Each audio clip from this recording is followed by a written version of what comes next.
pantalla. Sí, profe. Perfecto. Perfecto. Bueno, la interpretación constitucional tiene mucho que ver con lo que hablábamos hoy con su compañero Hugo, de hablar de la capacidad y el poder que tiene todo juez.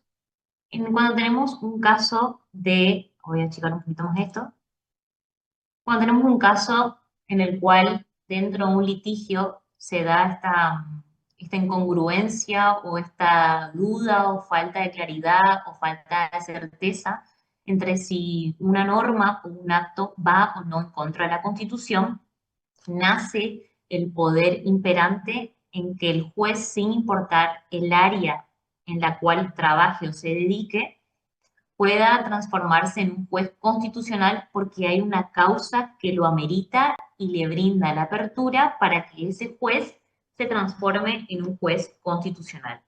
Esto, por supuesto, que ocurre en Argentina, ya que nosotros tenemos un control de tipo difuso, lo cual permite que cualquier juez pueda arroparse de esta cualidad o calidad. Vamos a ver que esto nosotros dentro de nuestro Estado de Derecho lo vemos como un resguardo a los derechos fundamentales de las personas para que, digamos, no por el hecho de que un juez sea propio o particular o especializado en una rama del derecho, deje de lado el respeto y el resguardo de la Constitución. Aparte, acuérdense que todas las áreas del derecho emergen y nacen y tienen su base constitucional. Entonces, dentro de la Constitución se encontraría inmerso todas las áreas del derecho, las cuales luego crean sus debidos códigos, sus debidas normas de carácter especializado, pero todas nacen de la Constitución y de la otorgación y el reconocimiento de las distintas áreas del derecho. Pero cuando hay una constitución nacional, cuando hay una constitución o una creación de un caso en el cual nos falta una determinación o hay dudas o una falta de certeza o falta claridad acerca de o una norma o un acto o su posibilidad de incongruencia, nace este derecho de que los jueces comunes u ordinarios mudan su condición ordinaria a una especial que sería transformarse en juez constitucional. ¿Qué principios nacen de esta posibilidad de arroparse de una característica que en principio no tendrían, que es ser un juez constitucional? ¿O de dónde nace esta posibilidad de que el juez pueda arroparse de otro tipo de función que a simple vista no tendría? En primer lugar, nace de la supralegalidad de los tratados internacionales. Siempre en esta materia vamos a hablar mucho de lo que son los tratados de derechos humanos, ya que vamos a ver que dentro de esta pirámide tiene el mismo valor que la Constitución, entonces se lo toman a los dos documentos o a los dos compendios de derechos, si se quiere, de una igual manera y con un mismo peso o un mismo valor. Vamos a ver que en base a ese artículo 75, inciso 22, todos los tratados forman parte de la Constitución y a la vez forman parte de nuestros derechos del territorio argentino. Vamos a ver que todos estos tratados, a su vez, son complementarios de los derechos y garantías de la Constitución. Si bien nacen de dos lugares distintos, se complementan hasta volverse uno, ya que si estudiamos taxativamente los derechos que se encuentran dentro de nuestra Constitución, nos hablan ya de derechos que forman parte de la vida humana, por ende también son derechos humanos. Vamos a ver nada más que la determinación o su significación es una era propia para el territorio nacional y la otra es una manera en la cual nosotros como estados nos comprometemos en conjunto con los demás estados firmantes a respetar a rajatabla y a nivel plural con un mismo valor de peso e importancia a nivel mundial. Y vamos a ver que se puede ampliar este conjunto de tratados y también se los puede denunciar siempre manteniendo esa mayoría de votación de las 2/3 partes de la totalidad de estos miembros dentro del Congreso. Y vamos a ver que estos tratados de carácter internacional sobre derechos humanos jamás pueden derogar artículo alguno que se encuentre incorporado dentro de la Constitución. Si esto sucede, siempre prevalece la Constitución, que es nuestra norma principal y a su vez local. Hay dos tesis que se pueden observar dentro de esta temática.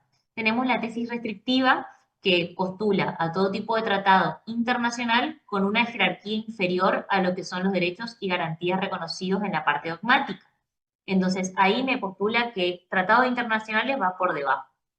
Y la tesis de la integración armónica integra a los 11 tratados de derechos humanos y lo componen en conjunto con la primera parte de la Constitución. Si ustedes se preguntan cuál es la teoría que sigue la cátedra, por supuesto que es la teoría de la tesis de la integración armónica. La tesis restrictiva fue, a nivel de dogmática, o de doctrina, fue una de las primeras que se estableció y quienes la habían propulsado hablaban de la necesidad de establecernos como superiores ante otro tipo de normas en virtud de que esta constitución, nuestra Constitución Nacional, era una norma fundamental que justamente tenía mucho que ver con nuestra ubicación geográfica, por ende con nuestra jurisdicción. Pero, bajo mi parecer y bajo la postura de la cátedra, la más certera, la más justa y la más amplia es aquella de la integración. Porque si nosotros integramos lo que es la Constitución en conjunto con lo que son los tratados de derechos humanos, vamos a tener una base de protección para el ciudadano mucho más amplia que si solo tomamos el instrumento o el documento de la Constitución Nacional. Entonces, anoten, tesis de integración armónica es la tesis de la cátedra y hoy en día creo que la tesis de la gran mayoría, porque no podríamos hablar de un bloque de constitucionalidad completo y fundamental que no incluya a ambos. Ahora, ¿qué es el bloque de constitucionalidad? Vamos a ver que se va a constituir o construir ese bloque donde es un conjunto armónico, inescindible, que componen ambos componentes, componen una única pieza, a tal punto que se entiende como indivisible siempre y cuando se mire con ojos de proteger al hombre, proteger al ciudadano e incorporar ambos instrumentos para generar una simbiosis que proteja y brinde garantías para los derechos fundamentales de los hombres. Entonces, otra pregunta de examen es, ¿qué es el bloque constitucional? Es incorporar tanto constitución, norma fundamental, con los tratados de derechos humanos. Fundamento legal, 75, inciso 22. Después, hoy más temprano hablamos de los principios. Los principios que van a ser esas determinaciones insoslayables que van a acompañar siempre toda vida del hombre y que siempre la característica del principio es que sí o sí tiene que brindar una situación mucho mejor a la persona o al hombre o al ciudadano que se encuentra dentro de un litigio. Siempre se tiene que brindar una postura o una integración o un tratamiento de los casos donde se involucran a los hombres, siempre buscar la mejor solución o la más extensiva o la protección más amplia de estos derechos fundamentales que se pueden ver. Ejemplos de los principios pro homine pueden ser indubio pro reo, siempre que tenga en cuenta, por ejemplo, o la determinación o la pena o la calidad de vida que tengan las personas que se encuentran dentro de un establecimiento penitenciario. Favor libertatis, siempre en favor de la libertad de los hombres. Favor rei, las cosas. Favor debilis, el eslabón más débil de un vínculo o una relación contractual, por ejemplo. Indubio pro operario, siempre buscar la mejor elección, la elección más amplia, la integración más amplia, el estudio más amplio frente al operador o trabajador. Después, vamos a ver que la interpretación del juez es muy importante porque el perímetro de la interpretación del juez es acotado. Ustedes se preguntarán por qué. Porque el juez no puede irse más allá de lo que la norma establece. Siempre la interpretación tiene que ser en pos de proteger al hombre y no de colocarlo en una situación inferior o una situación menos beneficiosa que la que este hombre se encontraba. Pues siempre cuando nosotros tengamos un derecho y nos encontremos en una situación no tan beneficiosa para nuestra parte, pero sí sabemos, tenemos conciencia de que tenemos un derecho que nos avala, que nos protege, que nos justifica, nosotros siempre tenemos que apelar a una interpretación del juez que sea correcta y que vaya de la mano con la norma. Y acuérdense que siempre el juez, al ser un garante de la Constitución y por ende protector de las normas, siempre su interpretación tiene que ser y oscilar, ir en principio o en pos al beneficio del ser humano, al beneficio del hombre. Y en el caso hipotético de que esta sea una norma que no genera un beneficio o que le establece una inconstitucionalidad, por supuesto que el juez tiene la capacidad de dar aviso de esta situación para que esta situación se pueda revertir. Vamos a ver que, acá bueno, se repite, este lo voy a eliminar ahora. Este es el principio que acabamos de ver más adelante aquí. ¿Cómo es la constitucionalización del ordenamiento jurídico? Vamos a ver que se estableció una incorporación de lo que es una constitución rígida en la cual van a encontrarse enumerados los derechos fundamentales. Vamos a ver que en lo que es la materia en general, vamos a hablar constantemente de los derechos fundamentales, que son los derechos que van, en realidad que son necesarios que toda persona no solamente los posea y los goce y los tenga, sino que siempre tengan ese salvavidas que en términos jurídicos se denomina como garantía, que a su vez la garantía exige y peticiona que dentro de nuestro basamento constitucional o dentro de lo que es el derecho procedimental, yo tenga un medio o un vehículo procesal que me lleve a ese puerto que yo sé que voy a tener una protección porque tengo una medida que me ayuda a proteger ese derecho que me han vulnerado. Vamos a ver que hay una garantía jurisdiccional de lo que es la supremacía constitucional. Nunca puede existir un acto o una norma que vaya en contra de la Constitución. De ahí es lo que nace la fuerza vinculante, por supuesto, de la Constitución. Vamos a ver que siempre la interpretación que se establezca sobre la Constitución tiene que ser a favor del sujeto, más no en contra, y no debe alejarse de lo que la Constitución ya previamente dictó y reconoció. Y vamos a ver que la interpretación que hace este juez siempre debe ser conforme a lo que establecen las leyes y las normas también inferiores. Y las normas, a su vez, o leyes inferiores, jamás podrían ir en contra de la Constitución. ¿Qué pasa, por ejemplo, en un caso hipotético que se creen normas o se promulguen normas que vayan en contra de la Constitución? Pues esas normas van a ser nulas en virtud de que no puede existir norma o disposición que vaya en contra de lo que ya estableció la Constitución. Y después también reconocemos la influencia que tiene la Constitución en todo debate público y político. Después, otro punto muy importante también, guiño guiño suele ser casi siempre, tema de examen, es saber bien la diferencia entre lo que son los principios y lo que son las normas. Los principios van a reconocerse como aquellas premisas jurídicas en las cuales son mandatos de optimización que pueden ser cumplidos en diferentes grados dependiendo de la posibilidad real, la posibilidad jurídica y depende del caso en concreto. Vieron que siempre en el mundo de los abogados siempre la respuesta típica es depende. ¿Por qué depende? Porque cada caso es único, cada caso amerita un estudio específico. Pueden ser que hayan dos personas que tengan una problemática del mismo área, pero jamás será igual. Y también, como somos personas humanas, las que nos vemos envueltas en un litigio, tiene mucho que ver también hasta incluso la vida personal del sujeto, ya que eso va a evitar que se opte por una norma o por un principio. Acuérdense que los principios siempre tienen que ser para en favor o para otorgar al hombre o a colocarlo al hombre en una situación más beneficiosa de la que ya se encontraba, por más de que ya haya una norma que ayude o solucione la cuestión.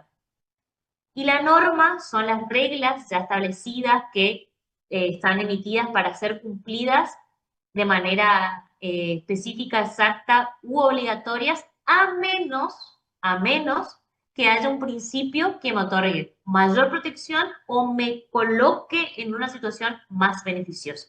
Entonces, si hipotéticamente somos jueces y hay un caso, por ejemplo, de salud, por ejemplo, un amparo de salud, ya para ese tipo de problemática yo sé que tengo normas que me establecen y me hablan de, por ejemplo, la importancia del derecho de gozar una buena salud, pero si hago uso de estas normas propias de salud, ¿voy a tener un resultado correcto a nivel legal? Sí.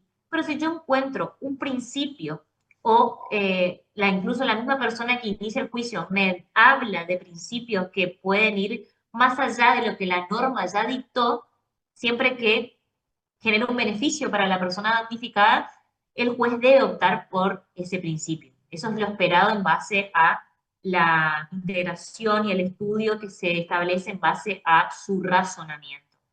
Por eso es muy importante a nivel ya ahora práctico que en el momento que ustedes establezcan sus escritos, siempre hagan un apartado de principios, siempre y cuando la situación ya lo va a llevar, el caso que lleva a ustedes ya lo va a llevar para un lado u otro.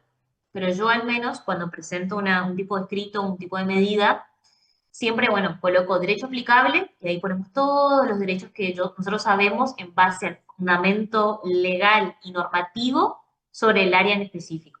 Pero también, porque siempre hay que ser pretencioso en la vida y buscar más, más, más, total no sabemos la respuesta, el no ya lo tenemos, siempre incorporo yo un apartado de principios. Y siempre, por supuesto, los principios van a apelar a que nosotros hagamos un estudio y hagamos un control de qué tipo de caminos van a acercar más a la persona damnificada o al estado anterior al que se encontraba antes de la interrupción de su derecho o la restricción de su derecho o incluso la denegación de su derecho. Siempre yo me tengo que ubicar en tratar de brindarle al sujeto la reparación del daño o incluso establecerlo y ubicarlo en una situación mucho más beneficiosa en la cual éste se encontraba cuando le sucedió el disturbio, por ejemplo. Entonces, por un lado tenemos principios, premisas jurídicas, que apelan siempre a buscar la mejor solución para la persona, y las normas, que son las reglas ya impuestas que siguen un ordenamiento jurídico y que ya están avaladas en base a su formalidad. Entonces, ¿pueden ser complementarias? Claro que sí. En el caso de que existan normas, siempre uno suele ir a lo legal o a lo normativo, a lo ya expreso. Pero si existe algún principio que pueda ubicar a la persona en un lugar mejor, se opta por el principio. Pero ojo, y esto es muy importante, el juez puede justificar, por ejemplo, con una norma jurídica y otorgarle una resolución beneficiosa pensando en un principio. Pero si yo no, acuérdense que yo, por ejemplo, presento una acción, yo soy la que le da el marco de acción al juez. Yo soy la que en mi petitorio o en mi objeto o en mi objetivo de la acción ya le aviso, estos son los derechos, este es mi problema, esta es la solución a la que aspiro, esto es lo que yo necesito, esto es lo que yo peticiono. Si yo en mi petición, en mi escrito, en el desarrollo de mi necesidad y en mis hechos, no hablo de los principios y la posibilidad de que la persona en cuestión tenga una situación más favorable, el juez no puede inventar principios, no puede hacer uso de ellos si yo no lo coloqué en mi marco. ¿Por qué? Porque acuérdense de lo que son las resoluciones infrapetita, intrapetita, extrapetita. El juez no puede inventar o incorporar, por ejemplo, en este caso, principios o normas que yo no haya presentado. Entonces, siempre el juez va a utilizar las armas que yo le otorgo, que yo le coloco, y hace estudio de ambas posturas, tanto la persona que inició, la persona autora y la persona demandada. Por eso siempre, y ahora lo vamos a ver más igualmente a profundidad cuando empecemos a dar los prácticos, es muy importante que ustedes sean muy inteligentes a la hora de hacer sus escritos. ¿Por qué? Porque acuérdense que ustedes, abogados, quienes van a iniciar o a responder en un caso, en un litigio, Ustedes les dan el marco normativo al juez. Ustedes le dan la amplitud en base al hecho concreto que se encuentra en litigio. Entonces, la inteligencia y la habilidad del abogado radica en establecer y crear un documento lo suficientemente fuerte y amplio para que el juez me pueda responder con iguales armas. Entonces, siempre que hagan un escrito, se establece el derecho aplicable, pero sobre todo también principios, siempre buscando y pensando la